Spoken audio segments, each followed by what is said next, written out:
بسم الله الرحمن الرحیم. د اسماء الحسنا په سلسله کې د الله لفظ باندې غږېدل خو ډیر ګران کار دی. د الله لفظ که وکتل سي په دې اړه باندې علماو خبرې کړي دي. د الله د لفظ خاصیات بیانول، د الله د لفظ هغه برکات بیانول، د الله د لفظ چې کومې ګټې دي بیانول، دا خو د انسان تر توان وتلې خبره ده. ولی؟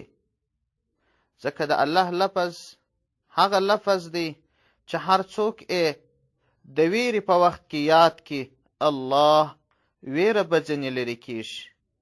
که د غم په وخت کې د الله لفظ یاد سي، غم به ځنې لرې کیږي.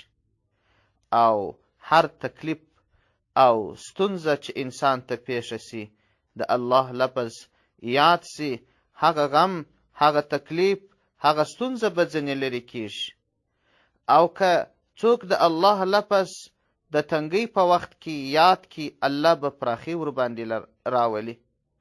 او که څوک د الله لفظ د ناچارۍ ناتوانۍ په وخت کې یاد کی، الله به هغه ته قوت ورکړي. او که یو څوک د ذلت په وخت کې وي، د الله لفظ یاد کی، الله به عزت وربخشي. او که څوک فقیر وي، مسکین وي، د الله لفظ یاد کی، الله جل شانه به غنی وګرځي. او که څوک یوازې وي، یک تنها وي، او په دغت او همدا ډول په یوازیتوب کې وي، د الله لفظ یاد کی، الله ورسره محبت کی، الله یوازیتوب لري کی. او که څوک د الله لفظ په داسې وخت کې یاد کی چې دته د مغلوبیت حالت وي، مغلوب وي، یو څوک ور باندې برلاسی وي، الله به یې مرسته وکړي، نصرت به یې وکړي. او که څوک سخت محتاج وي، متضرر وي، الله به د ده څخه ضرر لري کړي. او که څوک ناروغ وي، الله به ناروغي ځنې لري کړي. او د الله لفظ د الله هغه مبارک نوم دی چې په دې نامه باندې تمام تکلیفونه لري کیږي. برکات په دې لفظ، په دې نامه باندې، د الله په لفظ باندې را نازلیږي، دعا ور باندې قبلیږي. او همدا ډول ګټي په دې لفظ باندې راکښته کیږي، بدی ور باندې لري کیږي، نیکی ور باندې جلب کیږي. همدا لفظ، همدا الله دی چې د دې الله په نوم، په همدې الله باندې مځکې رامنځته سوي دي، اسمانونه رامنځته سوي دي، کتابونه همدا الله نازل کړي دي. همدا الله دی چې رسولان یې لېږلي دي، همدا الله دی چې شریعتونه او دینونه یې را لېږلي دي. همدا الله دی چې د همدې الله د الله نوم دی. همدا الله دی چې تمام حدود ور باندې ټاکل کیږي. همدا الله دی چې په همدې نامه باندې جهاد شروع کیږي. همدې الله د الله لفظ د الله نوم دی چې ځینې خلک په همدې الله سره نیکمرغه کیږي او ځینې بدبخته کیږي، قیامت ور باندې راځي. همدا الله دی چې تول او ترازو د عدل او د انصاف ږدي، پل صراط قائموي، او د جنت ښکلي بازارونه پرانیزي. همدا الله دی چې دوزخ خلکو ته پیدا کړی دی. همدا الله دی چې د تمامو مخلوقاتو عبادت همدې الله ته دی. همدې الله د الله نوم دی چې حمد ورته ویل کیږي. او الله دی چې قیامت قائموي.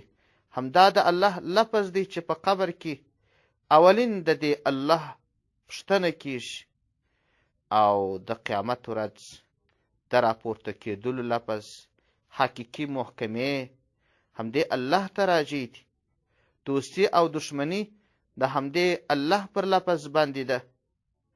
او هغه څوک نیکمرغه دی چې الله وپېژني او د الله پر طریقه باندې ولاړ سي.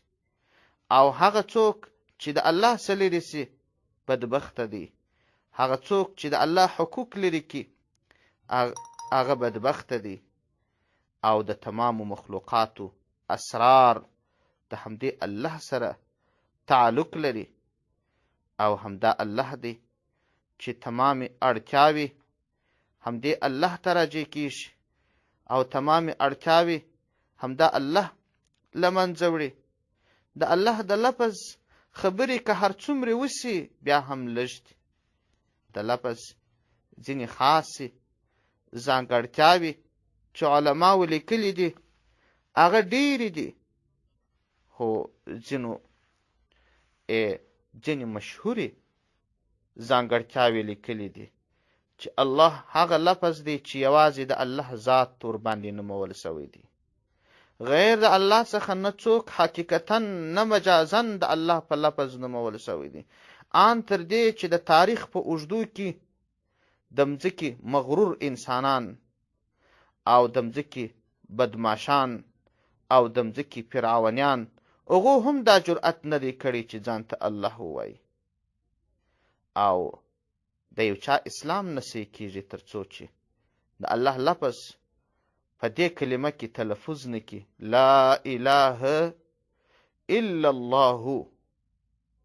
د الله په لفظ باندې اسلام صحیح کېږي او لمونځ نه صحیح کېږي تر څو چې الله اکبر په شروع کې ونه وایي. او ځینو علماء ویلي دي چې همدا الله دا اسم اعظم دی. او هر څوک که دغه د الله په نوم باندې دعا وکړي، همدې الله ته آواز وکړي، الله به یې دعا قبلوي. هر څه چې وغواړي الله به یې ورکوي.